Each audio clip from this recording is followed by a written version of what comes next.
अस्सलाम वालेकुम व्यूअर्स, मैं हूं समीना पाशा। उम्मीद है आप लोग खैरियत से होंगे। व्यूअर्स, कुछ हम खबरें और अपडेट्स लेकर इस व्लॉग में आपके सामने हाजिर हैं जनाब। इंपॉर्टेंट खबरें हैं जी। आज बताएंगे आपको कि सीज़ फायर ऐलान के बाद क्या क्या कुछ होता रहा है, और आज से अहम लोग पहुंचना शुरू हो चुके हैं पाकिस्तान। एक अमरीकी तैयारा भी आ चुका है। ईरान के सफ़ीर का पहले ट्वीट करना और बाद में उस ट्वीट को डिलीट कर देना बहुत से शुबहात और खदशात को जन्म दे रहा है। और उसके साथ साथ ये भी देखेंगे कि आखिर इसराइली वज़ीर आज़म की नीयत क्या है, क्योंकि वो तो कुछ और ही कहानी सुना रहे हैं। इन तमाम चीज़ों के साथ ये भी बात करेंगे कि आज का दिन बड़ा इंपॉर्टेंट है, क्योंकि आज 9 अप्रैल 2026 है, जबकि आज से ठीक 4 साल पहले इमरान खान साहब की मुंतखब हुकूमत को घर भेजकर मुल्क को एक ऐसे बहरान में डाल दिया गया जिसका इलाज आज तक मुमकिन नहीं हो सका। आज तक पाकिस्तान उस बहरान से नहीं निकल सका। इसके ऊपर तमाम तफसीलात पे बात करते हैं। आपसे रिक्वेस्ट है कि चैनल को सब्सक्राइब कर लें अगर अभी तक सब्सक्राइब नहीं किया। तो सबसे पहले बात कर लेते हैं कि क्या हो रहा है टॉक्स के लिए, और कितनी उम्मीद है कि ये टॉक्स कामयाब होंगी। तो कहानी बड़ी सादा और बड़ी वाज़ेह है जी। आज की जो इस सिलसिले में अहम खबरें हैं, पहले अगर वो बात कर लें, उसके ऊपर फिर एनालिसिस भी देते हैं। तो इस सिलसिले में सबसे पहले एक अमरीकी तैयारा यहाँ पर पहुँच चुका है पाकिस्तान की नूर खान एयर बेस पर, और अमरीकी तैयारा C-17 कार्गो तैयारा है जो यहाँ पे पहुँचा है। कुछ लोगों का ख्याल है कि यहाँ पर आकर वो सिक्योरिटी के इंतजामात का जायज़ा भी लेंगे, और इसके साथ साथ कुछ लॉजिस्टिक चीज़ें वगैरह यहाँ पे पहुँचाई गई हैं, जिसके बाद जो असल मेहमान हैं वो बाद में आएंगे। तो नूर खान एयरबेस पे अमरीकी तैयारा जो है वो लैंड किया है आज, और जो मेहमान हैं उनके लिए इस्लामाबाद के जो 5 स्टार होटल्स हैं उनको भी खाली करा लिया गया था। तो दूसरी जानिब ईरान के जो लोगों ने आना था उसके ऊपर कुछ तहफ़्फ़ुज़ात से ऐसा लग रहा है नज़र आ रहे हैं ईरान के, क्योंकि जो इसराइल ने किया है कल से अभी तक, आज भी इसराइल की जानिब से बैरूत के ऊपर शदीद तरीन बमबारी जारी है, और किसी तौर वो इस सीज़ फायर को मानने के लिए तैयार नहीं कि जिसमें बैरूत भी इंक्लूडेड है। वो कहता है कि जी ईरान की हद तक सीज़ फायर है, बैरूत उसमें या लेबनान उसमें इंक्लूडेड नहीं है। जबकि जो शहबाज शरीफ साहब का ट्वीट था, जिसको सब ने ओन किया और उसको रीपोस्ट भी किया तमाम फरीकैन ने, वो अगर आप देखें तो उसमें वाज़े तौर पर लेबनान का नाम लिखा हुआ है। तो अगर आपको उस पर कोई एतराज़ था तो आप उसी वक्त उस पर बात करते कि जनाब हम इसको अग्री नहीं कर सकते, हम लेबनान की हद तक सीज़ फायर के लिए तैयार नहीं हैं। उस वक्त ये लोग उसको एक्नॉलेज कर रहे थे, लेकिन बाद में मुकर गए और लेबनान के ऊपर हमले जो हैं वो जारी रखे गए। अब कहा यह जा रहा है कि जनाब हिजबुल्लाह के साथ हमारी जंग जारी है, हमने सीज़ फायर ईरान के साथ किया है, तो हिजबुल्लाह चूंकि हमें अटैक करता है लिहाजा हम तो उसको अटैक करेंगे। हालांकि जहां पे बैरूत में बमबारी की जा रही है वहां पे अगर आप देखें तो रिहायशी इमारतें हैं और इंफ्रास्ट्रक्चर है जिसको तबाह किया जा रहा है। आम सिविलियन लोग हैं जिनको शहीद किया जा रहा है, और एक इत्तला के मुताबिक तकरीबन 250 से 300 लोग कल इन्होंने शहीद कर दिए हैं।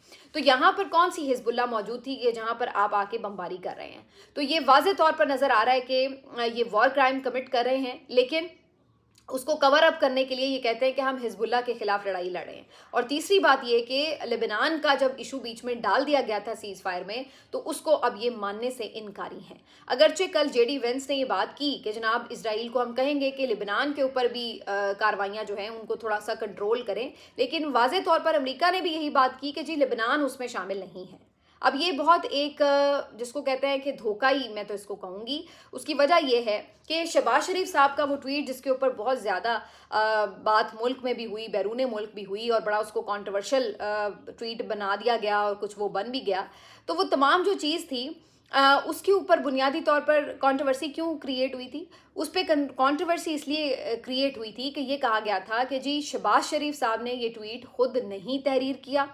इवन ये भी कहा गया था कि उनकी टीम के लोगों ने भी ये तहरीर नहीं किया, बल्कि बज़ाहिर ऐसा महसूस हो रहा है कि ये जो ट्वीट आया था ये किसी दूसरे मुल्क से आया था, और उन्होंने शहबाज शरीफ साहब को ये ड्राफ्ट भेजा कि आप इसको पोस्ट कर दें। अब इसके ऊपर जो है जब यहाँ पे मौजूद बहुत से सहाफ़ियों ने, पाकिस्तानी सहाफ़ियों ने तनकीद की कि जनाब ये क्रेडिट तो इस तरह ले रहे हैं कि जी हमने रिक्वेस्ट की, हमारे कहने पे सीज़ फायर हो रहा है, हमारी कोशिशों से हो रहा है, लेकिन हकीकत ये है कि अमेरिका ख़ुद डेस्परेट था सीज़ फायर के लिए, और उन्होंने इसलिए शहबाज शरीफ साहब को इवन एक्स पर पोस्ट करने का ड्राफ्ट तक खुद लिख के दे दिया, और फिर शहबाज शरीफ साहब ने वो ड्राफ्ट पोस्ट किया, जिससे पता चल गया कि बेसिकली अमेरिका शिकस्त खा चुका है, और इस वजह से अब वो सीज़ फायर के नाम के ऊपर अपने लिए एक फेस सेविंग चाहता है। तो इस तरह طرح शहबाज शरीफ साहब की एक मिस्टेक जो है उसने अमेरिका को बेसिकली एक्सपोज कर दिया कि हारे तो आप हुए हैं। तो इस बात के ऊपर जो हुकूमत के बहुत सारे लोग एक्स्ट्रा ऑर्डिनरी क्रेडिट ले रहे थे, उसके ऊपर जो यहाँ के कुछ सहाफ़ी थे उन्होंने तनकीद की कि भाई जितनी बात है उतनी करें। अच्छी बात है कि अमन हो रहा है, लेकिन हकीकत ये है कि वो अमन अमेरिका की अपनी मर्ज़ी से और अमेरिका की प्लानिंग के साथ हो रहा है। अब इसके ऊपर कुछ लोगों का ख्याल ये था कि उन्होंने इसके ऊपर रीज़न ये दी कि जनाब आप तो गद्दार हैं, आप तो अमन नहीं चाहते, आप पाकिस्तान का नाम ऊंचा हो रहा है तो आपको वो बुरा लग रहा है। लेकिन उन्होंने ये कहा कि जनाब ये ट्वीट जो है अगर ये इस तरह से हुआ भी था तो ज़ाहिर सी बात है, ट्वीट जो है कुछ लोगों ने उस पर यह दिफा किया कि टीम लिखती है। भाई अगर टीम लिखेगी तो वो पाकिस्तानी प्राइम मिनिस्टर तो नहीं लिखेगी। जब ये आर्गूमेंट आया तो उन्होंने कहा नहीं जी देखें, होता ये है कि जो आपके मुतहारिब फरीक होते हैं उनके साथ आप पहले बातचीत कर रहे होते हैं और जब लगता है कि कोई एक कंसेंसस बन चुका है तो उसके बाद ही ट्वीट किया जाता है। तो जाहिर सी बात है, ऐसा तो नहीं था कि अमेरिका और ईरान इजराइल अपने तौर पर लड़ रहे थे और पाकिस्तान ने बगैर किसी से बात किए ट्वीट कर दिया। तो ज़ाहिर ऐसा तो नहीं था, उन सबको एतमाद में लिया गया उनकी कंसेंसस के साथ और जहाँ पे वो अग्री किए उस बात के ऊपर जाके पाकिस्तान ने जो है वो ट्वीट किया और उसके बाद फिर एक सीज़ फायर अमल में आया। तो ये ऐसे ही होता है। और अगर इसको आप इस नज़र से देख रहे हैं कि इसमें पाकिस्तानी पीएम का आप मजाक उड़ा रहे हैं तो ये आप गलत कर रहे हैं। तो ये यहाँ के बहुत से लोगों का इसके ऊपर नुक्ता नज़र था। अच्छा, अब ये सारी कहानी यानी वो ये कहते थे कि जनाब इसमें ऐसा नहीं है कि अमेरिका जो है उसकी ख्वाहिश पर किया गया या अमेरिका ने वो ड्राफ्ट बना के भेजा है। लेकिन आज अगर आप अमेरिकी अखबारात का जायज़ा लें तो उसमें ये कहानी जो है वो काफ़ी तौर पर सच साबित होती नज़र आ रही है। उसकी वजह क्या है कि न्यूयॉर्क टाइम लिखता है कि जनाब जो ये पाकिस्तानी प्राइम मिनिस्टर का जो ट्वीट था उसको बाकायदा तौर पर वाइट हाउस जो था उसकी जानिब से ना सिर्फ ये कि कंसल्टेशन के बाद लिखा गया, बल्कि उन्होंने ये तक लाइन लिखी हुई है कि white house was directly involve in shaping message, जिससे वाज़े तौर पर ये लग रहा है कि उसके जो ड्राफ्ट थे, सिलेक्शन ऑफ वर्ड्स थी, उसके हवाले से भी इवन वाइट हाउस की तरफ से वो इंस्ट्रक्शन, यानी अगर वो पूरे का पूरा एज इट इज़ लिखा हुआ नहीं भी वाइट हाउस से आया तो उसको उस मैसेज को तरतीब देने में वाइट हाउस की तरफ से वाज़े तौर पर इंस्ट्रक्शंस थी। फाइनेंशियल टाइम्स ने भी कुछ इसी तरह की बात लिखते हुए कहा है कि जो बेसिकली सीज़ फायर पाकिस्तान ने करवाया है उसके लिए अमेरिका ने उसको पुश किया। अमेरिका ने दबाव डाला पाकिस्तान के ऊपर कि जल्दी से ये सीज़ फायर के लिए आप एफर्ट करें और उन्होंने उनके कहने पर जो है ये एफर्ट की। तो ये पाकिस्तान ने अगर किसी के कहने पे भी एफर्ट की है तो मैं समझती हूँ कि ये अच्छी एफर्ट है। अगर ये ट्वीट वहाँ से लिखा हुआ भी आया है तो मैं समझती हूँ फिर भी अच्छी बात है कि पाकिस्तान ने लिखा हुआ ट्वीट भी कर दिया लेकिन सीज़ फायर हो जाए। तो मैं तो बिल्कुल इस बात के ऊपर कोई ये नहीं समझती कि ये कोई बुरी चीज़ है कि सीज़ फायर हुआ, चाहे किसी के कहने पे हुआ, किसी की ख्वाहिश पर हुआ, किसी की शिकस्त की वजह से हुआ, किसी को फेस सेविंग दे के हुआ, लेकिन लोगों की जानें बचाई गई हैं तो ये एक अच्छा अमल हुआ है। लेकिन लेकिन लेकिन इस पे सवाल क्या है? सवाल इस पे ये है कि फिर आज जो लोग ये बात कर रहे थे कि जनाब कल जो सहाफ़ी तनकीद कर रहे थे या वो ये कह रहे थे कि इसमें अमेरिका इन्वॉल्व है, तो फिर आप लोग उस वक्त ही ये दिफा लेते कि भाई बिल्कुल अमेरिका इन्वॉल्व होगा इसमें, उनको झूठा या गद्दार साबित करने के बजाय आप ये कहते कि जनाब देखिए बिल्कुल अमेरिका इन्वॉल्व होगा और अमेरिका की ख्वाहिश के ऊपर ये जंगबंदी हो रही है क्योंकि अमेरिका जो है उसको एक फेस सेविंग चाहिए और उसने पाकिस्तान का कांधा इस्तेमाल किया है उसके लिए। तो ये एक आप बात करते और बात जो थी वो इतनी बिगड़ती ना। लेकिन यहाँ पर उसको ज़िंदगी मौत और अना का मसला बना लिया गया और कहा गया कि जनाब जो बात भी इसके ऊपर अगर कर रहा है कि जी ये अमेरिका की तरफ से कोई इंस्ट्रक्शंस के बाद डिज़ाइन हुआ है तो वो पता नहीं कोई गद्दार है या क्या है। तो ये बात जो थी वो फिर फैलती फैलती काफ़ी फैल गई। लेकिन आज इस बात की मुख्तलिफ अमरीकी अखबारात खुद आप कह लें कि गवाही दे रहे हैं कि ये जो सीज़ फायर था ये बेसिकली अमेरिका की ख्वाहिश और रजामंदी के साथ हुआ, जबकि ओपनली अगर आप देखें, पब्लिकली देखें तो अमेरिका इस बात को अपनी विन के साथ तशबीह दे रहा था और कह रहा था कि ईरान है जो कि इस वक्त फायर बंदी के लिए मिन्नतें कर रहा है, उसकी तरफ से बैग किया जा रहा है कि फायर बंदी कर दी जाए, सीज़ फायर कर दिया जाए। तो बेसिकली वो बाहर आके ये तासुर दे रहा था, लेकिन अंदर खाते वो पाकिस्तान के थ्रू जल्द अज जल्द सीज़ फायर करके अमेरिका इस जंग से अपने आप को आहिस्ता आहिस्ता आउट करना चाह रहा था और ये बात अब जो है वो बिल्कुल खुल चुकी है। तो ये इतनी सी सारी बात थी। उसमें पाकिस्तान ने जो भी जिस कदर भी जितना भी किरदार अदा किया, मैं समझती हूँ वो अच्छा किरदार था और उसकी तारीफ होनी चाहिए। अब आ जाते हैं जी केस के ऊपर कि आगे क्या होगा। अब ईरानी जो वज़ीर ख़ारजा हैं उनकी तरफ से भी और उनके और हुकाम की तरफ से इस बात पे तहफ़्फ़ुज़ात का इजहार किया गया है कि लेबनान के ऊपर तो आप लोग रुके ही नहीं हमला करने से, और आप लोग अब ये भी कह रहे हैं कि जो 10 निकाती फ्रेमवर्क था ईरान ने जो पेश किया था, जिस पे पहले आपने अग्री किया है और उसी के तहत सीज़ फायर किया गया, अब आप उससे भी मुकर रहे हैं और कह रहे हैं जी वो रद्दी की टोकरी में हम डालेंगे वगैरह वगैरह। तो फिर बात करने का पॉइंट क्या है? तो इसके बाद जो ईरानी सफ़ीर हैं पाकिस्तान में, जिन्होंने इससे कबल एक ट्वीट की जिसमें कहा कि पाकिस्तान के अंदर मुख्तलिफ जो ईरानी हुकाम हैं वो बातचीत के लिए आज पहुँचेंगे, उन्होंने थोड़ी देर बाद वो जो ट्वीट थी अपनी वो डिलीट कर दी। जब उनसे इस मुतालिक मज़ीद पूछा गया कि अब क्या खुदा न खास्ता पाकिस्तान में आने का ईरान का प्लान बदल तो नहीं गया, कहीं ऐसा तो नहीं कि वो टॉक्स से नहीं अब इंटरेस्टेड है, टॉक्स में मुज़ाकरात से वो कहीं दूर हो रहा है। तो जब ये सवाल उनसे किया गया तो उन्होंने कहा कि इसके ऊपर ऐसा नहीं है कि फौरी तौर पे वो क्लियर स्टेटमेंट दें, लेकिन कुछ और वजूहात की बिना पर उन्होंने फ़िलहाल वो ट्वीट डिलीट कर दिया है। वैसे हमारी खबर भी यही है और मेरी कोशिश भी यही है और मेरी दुआ भी यही है। कोशिश हमने क्या करनी है, लेकिन मेरी दुआ तो यही है कि ईरानी हुकाम भी ज़रूर पहुँचें पाकिस्तान, अमरीकी हुकाम भी ज़रूर पहुँचें पाकिस्तान और मिलकर बैठ लें और एक मुस्तकिल जंग बंदी हो जाए ख़ित्ते में। तो इससे अच्छी बात तो कोई नहीं हो सकती। तो हम उम्मीद करते हैं कि ईरान बेशक ये इसराइल जो है स्पॉइलर के तौर पर कोशिश कर रहा है कि टॉक्स ना हो, मुस्तकिल जंग बंदी ना हो, क्योंकि इसराइल की तो सर्वाइवल ही जंगों में है ना। इसराइल अगर जंगें जारी रखता है तो उसको लगता है कि उसका सर्वाइवल है, वो एग्जिस्टेंस रखता है, तो वो हर जगह कहीं ना कहीं पंगा हर वक्त किसी ना किसी एक मुल्क से लेके रखेगा। तो उन्होंने तो ये चाहना है कि जंग जारी रहे और वो तो ये भी चाहेंगे कि अमेरिका भी इस जंग में उसके साथ घसीटा रहे, लेकिन अमेरिका अपने तौर पर ये समझता है कि उसे इस जंग से आउट होना है। तो उसके बाद भी इसराइल जो है उससे आप एक्सपेक्ट करें कि वो कुछ ना कुछ अपनी छेड़छाड़ जारी रखेगा। तो ईरान को इस चीज़ को अगर वो अंडरस्टैंड करता है, रियलाइज़ करता है कि जनाब बेशक इसराइल अगर स्पॉइल कर भी रहा है तो फ़िलहाल हम टॉक्स के लिए बैठें, तो ये एक पॉजिटिव डेवलपमेंट हो सकती है। लेकिन उसके लिए अमेरिका को ये पाबंद करना होगा कि फिर इसराइल को कंट्रोल करना उसका काम है, क्योंकि इसराइल जो फुदक रहा है वो सारा अमेरिका की बिहाफ पे फुदक रहा है। तो अगर अमेरिका बैठ के टॉक्स सिंसियर तरीके से करता है तो फिर उसको अमेरिका को इसराइल को भी कंट्रोल करना होगा। यहाँ पर आके फिर अमेरिका के किरदार पे भी शकूक व शुबहात शुरू हो जाते हैं, क्योंकि बज़ाहिर वो भी ईरान की निस्बत ज़ाहिर है कि इसराइल को प्रेफर करता है, उसी की जो पॉलिसीज़ है उसको वो पीछे पीछे हल्ला शेरी भी देगा और आगे आगे आके कह देगा कि जनाब ठीक है मैं इस चीज़ को जो है ना वो करवा रहा हूँ बंद ये वो, लेकिन हमले भी जारी रहेंगे जैसे कि अभी लेबनान के मामले में हो रहा है। तो अभी तक की ये सिचुएशन है कि जनाब इसके ऊपर सबकी नज़रें हैं कि अल्लाह करे कि कहीं ईरान अपना कैंसिल ना कर दे आना, लेकिन उम्मीद यही है कि इंशाल्लाह वो ज़रूर आएगा, वरना अभी तक की जो पोजीशन है उसके ऊपर वो उनका क्लियर स्टेटमेंट आ चुका होता। अब तो काफ़ी तैयारियां हो चुकी हैं जिससे ये साबित हो रहा है कि पीछे उन्हें बता दिया गया है कि ईरानी वफ्द आएगा ज़रूर। तो इसी वजह से पाकिस्तान जो है वो इसकी पूरी तैयारियां कर रहा है। आज छुट्टी भी है जी पिंडी में, इस्लामाबाद में, और इसके साथ साथ इसमें आज तैयारियां वगैरह भी जारी हैं। आज कोर्ट्स केसेस की समाअत भी नहीं हुई, हालांकि आज इमरान खान साहब के केस अलकादिर पे समाअत होनी थी, लेकिन जाहिर है जब कोर्ट्स बंद हो गई, कोर्ट्स को भी आजकल बहाना ही चाहिए, 2 खतरे पानी के गिर जाएं तो कोर्ट्स बंद हैं, कोई कहीं पे मेला ठेला लग जाए तो कोर्ट्स बंद हैं, आज अब टॉक्स होनी है तो कोर्ट्स बंद है। अभी कोर्ट्स का उससे क्या लेना देना है, जहाँ पे भी वहाँ पे तैयारियाँ हो रही हैं तो वो तो अपनी जगह पर हो रही हैं। आप अपनी जगह पर आज के केसेस तो सुन लें कम अज़ कम। कल अभी उन्होंने पहुँचना है, मेहमान अभी पहुँचे नहीं, उन्होंने आज ही सारी कोर्ट्स वोट्स में छुट्टी दे दी।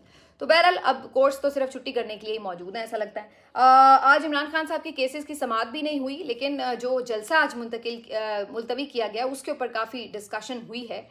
सोशल मीडिया के बहुत से लोग इस बात पे खफा नज़र आ रहे हैं अपनी पार्टी क़यादत के ऊपर कि जनाब आपने ये जलसा क्यों मुलतवी किया, और उनके इस सारे एहतजाज में ऐसा लगता है कि इमरान खान साहब की बहनें भी शामिल हैं, क्योंकि नौरीन खान साहिबा ने जो ट्वीट रात को किया वो भी इसी तरह का था, जिसमें उन्होंने कहा कि बेसिकली पीटीआई क़यादत ने फैसिलिटेट किया है इस हुकूमत को, और ये हमेशा ही उनको फैसिलिटेट कर देते हैं, यानी उनको ये ईज़ आउट कर देते हैं। जब थोड़ा प्रेशर बनने की बात होती है तो ये हुकूमत को कोई ना कोई ऑक्सीजन फ्राहम कर देते हैं। तो नौरीन खान साहिबा ये समझती हैं कि पीटीआई की क़यादत ने जलसा मुलतवी करके बेसिकली हुकूमत को एक तरह से फिर فیسیلیٹیٹ کر دیا ہے، اور جبکہ دوسری طرف حکومت کا طرز عمل کیا ہے کہ عمران خان صاحب کی جو کل ابھی اپڈیٹس آئی ہیں ہیلتھ سے ریلیٹڈ، اس پہ ساری پی ٹی آئی اور کارکن اور ظاہر ہے عام لوگ پریشان ہیں کہ عمران خان صاحب کو جو ٹریٹمنٹ دیا جا رہا ہے، ابھی بھی ان کی ٹی وی بند ہے، اخبارات بند ہیں، ان کی آنکھ کا ایشو ابھی ریزالو نہیں ہوا ہے، ان کی اسٹل بینائی کم ہے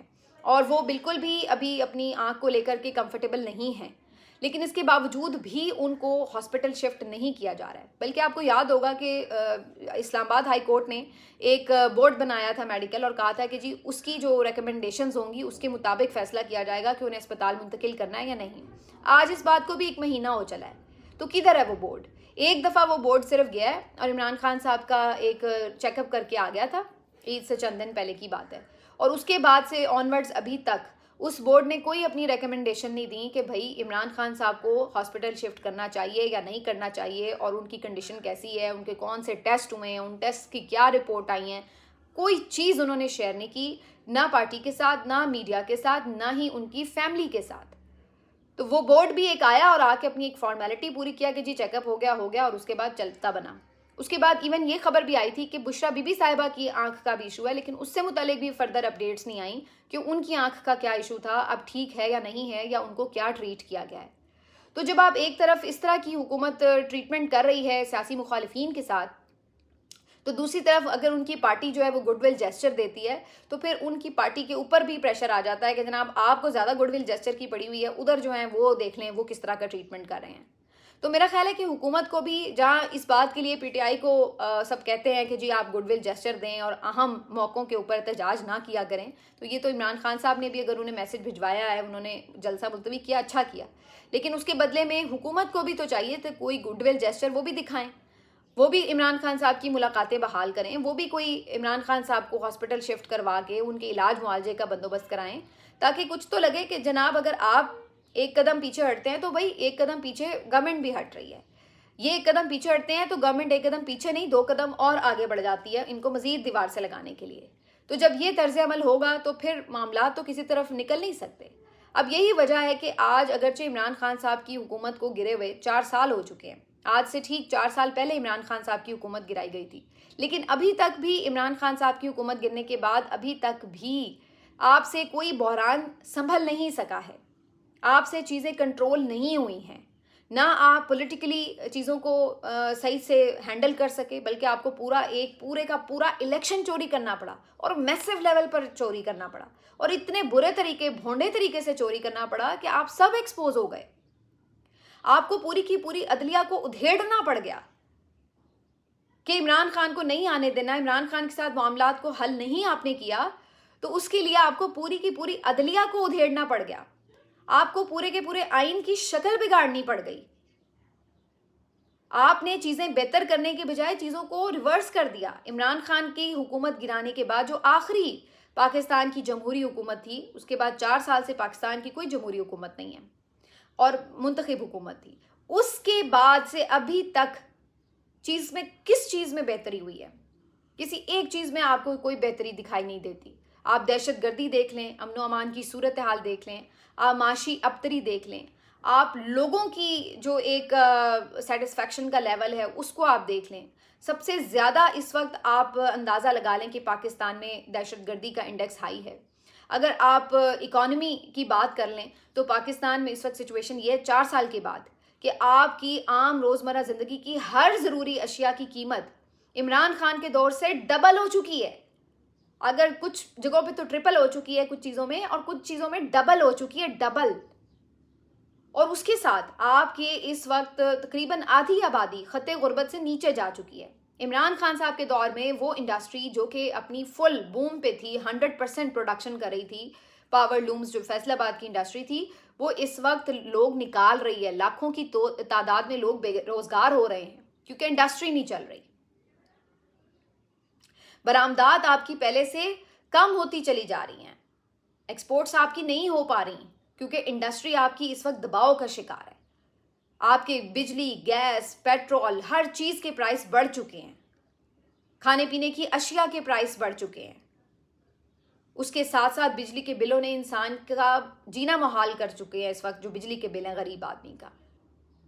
بے روزگاری کی شرح بڑھتی جا رہی ہے. نئی نوکریاں آپ نے کیا پروڈیوس کرنی تھی؟ جو لوگ نوکریوں پہ تھے وہ آہستہ آہستہ اپنی نوکریاں کھوتے چلے جا رہے ہیں. یہ وہ پرفارمنس ہے جو 4 سال کے بعد حکومت کے پاس ہے. اور ابھی بھی آپ جی ڈی پی گروتھ دیکھیں جو عمران خان صاحب کے آخری سال میں 6% کے قریب تھی، وہ اب گروتھ جو ہے وہ آپ کی 2-3% سے زیادہ اوپر نہیں جا رہی 4 سال سے. حالانکہ اس وقت عمران خان صاحب کے دور کے ساتھ اگر آپ کمپیریزن کریں تو انکنڈیشنل سپورٹ آپ کو اسٹیبلشمنٹ کی موجود ہے. آپ کے کسی کام میں کوئی رکاوٹ نہیں ہے، جو چاہے آپ کر رہے ہیں، پوری سپورٹ آپ کو اسٹیبلشمنٹ کی ہے. عمران خان کے دور میں تو پینڈیمک بھی آئی تھی، 100 سال میں جیسی پینڈیمک نہیں آتی. آپ کے دور میں تو اس طرح کا آپ کو کوئی چیلنج نہیں اتنا بڑا فیس کرنا پڑا. اب کہیں جا کے یہ چلے ایک وار کا 1-1.5 مہینے کا چیلنج ہے. اس سے پہلے تو 4 سال سے آپ کو اس طرح کا کوئی چیلنج بھی نہیں تھا. اس کے باوجود آپ سے اکانومی سنبھالی نہیں گئی. تو کیا فائدہ ہوا اس رجیم چینج کا؟ اگر آپ اداروں کی بات کریں، ادارے کمزور ہوئے ہیں. اگر آپ عوام کی بات کریں، عوام نفرت کرتے ہیں، عوام ٹرسٹ نہیں کرتے اپنے اداروں کے اوپر. اب تو کیا آپ نے حاصل کر لیا ہے؟ کھیل سے لے کے سیاحت سے لے کے ہر چیز میں آپ پیچھے گئے ہیں. میں یہ نہیں کہتی کہ اگر عمران خان کی دور کی بات کریں اور آج اگر عمران خان کی حکومت ہوتی، کوئی دودھ اور شہد کی نہریں بہہ رہی ہوتی، جو بھی ہوتا، لیکن اگر جمہوریت کنٹینیو رہتی تو یہاں سے بہت بہتر حالات ہوتے پاکستان کے.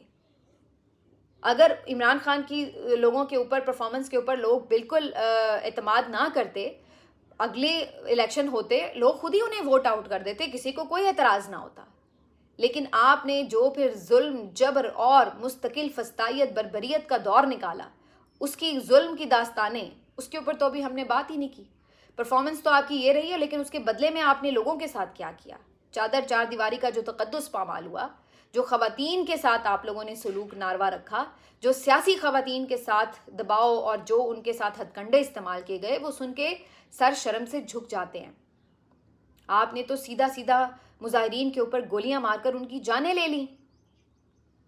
احتجاج کرنے کو آپ نے جرم ڈکلیئر کر دیا. آزادی اظہار رائے کا آپ نے گلا گھونٹ دیا. یہ آپ کا پاکستان تھا، پرانا پاکستان، جس میں آپ کو لے کے جانا تھا پاکستان کو. تو کیا اس میں سوائے چند اشخاص کے جنہوں نے کچھ اچیو کر لیا اپنے لیے، بڑے عہدے، یا کوئی آپ لوگوں نے حکومتیں لے لی، کچھ کیا، سوائے ان کے عام آدمی کو کیا ملا؟ پاکستان کو کیا ملا؟ تو یہ ایک وہ چیز ہے جس کے اوپر سوچنے کی ضرورت ہے. لیکن ابھی تک بھی افسوس کی بات یہ ہے کہ 4 سال سے آپ ایک دیوار کے ساتھ ٹکرے مار رہے ہیں. حل سامنے موجود ہے، لیکن آپ ٹکرے مارنے کو پریفر کر رہے ہیں، حل کی طرف نہیں جا رہے اور لڑ رہے ہیں اپنے ہی لوگوں کے ساتھ. ملتے ہیں آپ سے اگلے ویلاگ میں. اپنا خیال رکھیے. اللہ حافظ.